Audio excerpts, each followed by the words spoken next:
নাম ঘোষণা হলো আর তারপরে লালমাটির আনাচে কানাচে ঘুরে বেড়ালেন বিজেপির প্রার্থী। তবে বীরভূমের বিজেপির প্রার্থী দেবাশিস ধরের মনোনয়ন বাতিল। রাজ্য সরকারের তরফে নো ডিউস সার্টিফিকেট না দেওয়ায় বাতিল হলো প্রাক্তন আইপিএস দেবাশিস ধরের প্রার্থী পদ।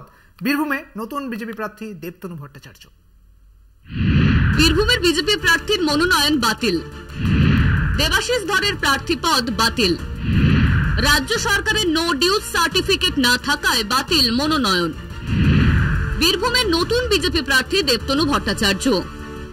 আপনার বিরুদ্ধে তো ডিপি চলছে, আপনাকে তো স্টেট গভর্নমেন্ট ক্লিয়ারেন্স দেয়নি, আপনি বিজেপি করছেন, করুন, ভালো কথা। বীরভূমে দাঁড়িয়ে দেবাশিস ধরের প্রার্থী পদ নিয়ে তোপ দেখেছিলেন মমতা বন্দ্যোপাধ্যায়। রাজ্য সরকারের নো ডিউস সার্টিফিকেট না থাকলেও কি করে প্রার্থী, প্রশ্ন তুলেছিলেন মমতা। সেই কারণেই প্রার্থী পদ বাতিল হয়ে গেল দেবাশিস ধরের। মনোনয়ন বাতিল হওয়ায় মমতাকে বিঁধেছেন প্রাক্তন আইপিএস অফিসার।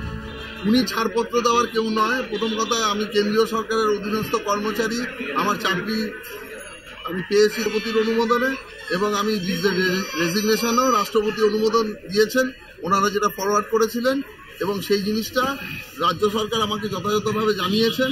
এটা সম্পূর্ণ মিথ্যা, উনি বিভ্রান্ত করছেন মানুষকে। আর 2 নম্বর কথা, যে আমি অবশ্যই রেজিগনেশন অ্যাকসেপ্ট হওয়ার পরেই আমি আমার এই মনোনয়ন জমা দিয়েছি। আগাম বিপদের আশঙ্কা করেই বিজেপির দেবতনু ভট্টাচার্যকে মনোনয়ন দাখিল করতে বলে। দলের নির্দেশে বৃহস্পতিবার মনোনয়ন দাখিল করেন দেবতনু। এটা পার্টি ডিসিশন, আমরা পার্টির সোলজার, কোনো টেকনিক্যাল বিষয় আছে হয়তো, পার্টি যেরকম বলেছে আমি সেই অনুসারে করেছি। তবে ছবিটা বদলে যায় শুক্রবার। দেবাশিসের মনোনয়ন বাতিলের পর বিজেপি অবশ্য দাবি করে বীরভূমে তাদের প্রার্থী দেবাশিসই।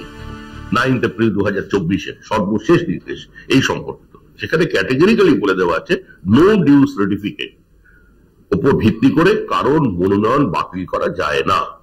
আমি আশা করব মহামান্য হাইকোর্ট এই নির্দেশই বহাল রাখবেন এবং দেবাশিস ধরই নির্বাচনে বীরভূম কেন্দ্র থেকে প্রতিদ্বন্দ্বিতা করে দিল্লি যাবেন। হাইকোর্টের রায় যদি অন্যরকম আসে, পার্টি সিদ্ধান্ত নেবে, পার্টি যাকে ক্যান্ডিডেট হিসেবে সামনে রাখবে উনি ক্যান্ডিডেট হবেন, আমাকে বললে আমি প্রত্যাহার করে নেব। জনপ্রতিনিধিত্ব আইনের 36C ধারায় দেবাশিস ধরের মনোনয়ন বাতিলযোগ্য বলে জানিয়েছে কমিশন।